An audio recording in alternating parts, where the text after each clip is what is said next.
ছাত্রলীগ নেতা দিয়াজ হত্যা মামলার অন্যতম আসামি চট্টগ্রাম বিশ্ববিদ্যালয়ের সহকারী প্রক্টর আনোয়ার হোসেন গত 18 ডিসেম্বর আদালতে আত্মসমর্পণ করলে আদালত তাকে কারাগারে পাঠানোর নির্দেশ দেন।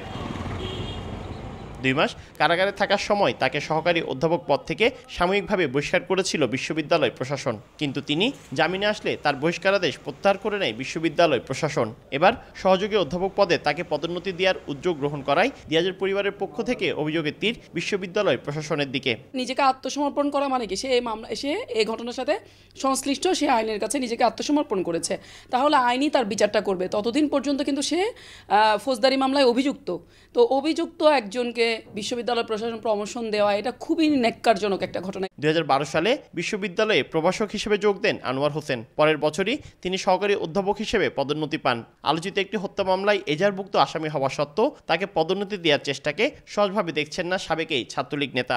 বিশ্ববিদ্যালয় প্রশাসন বরাবরই ওনার প্রতি একটা আন্তরিকতা, মানে খুনিদের প্রতি কেমন যেন একটা মায়া ওদের, এই বিষয়গুলো দেখা গেছে। বিশ্ববিদ্যালয়ের রেজিস্ট্রার জানান, পদোন্নতি নীতিমালা আইন মেনেই সবকিছু করা হচ্ছে।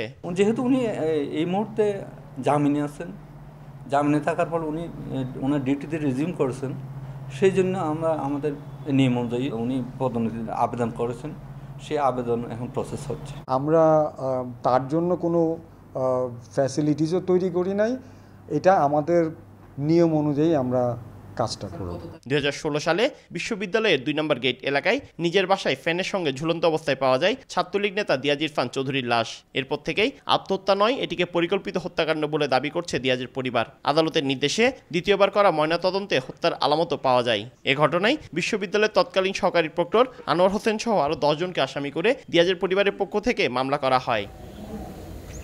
পার্থপ্রতিম বিশ্বাস, সময় সংবাদ, চট্টগ্রাম।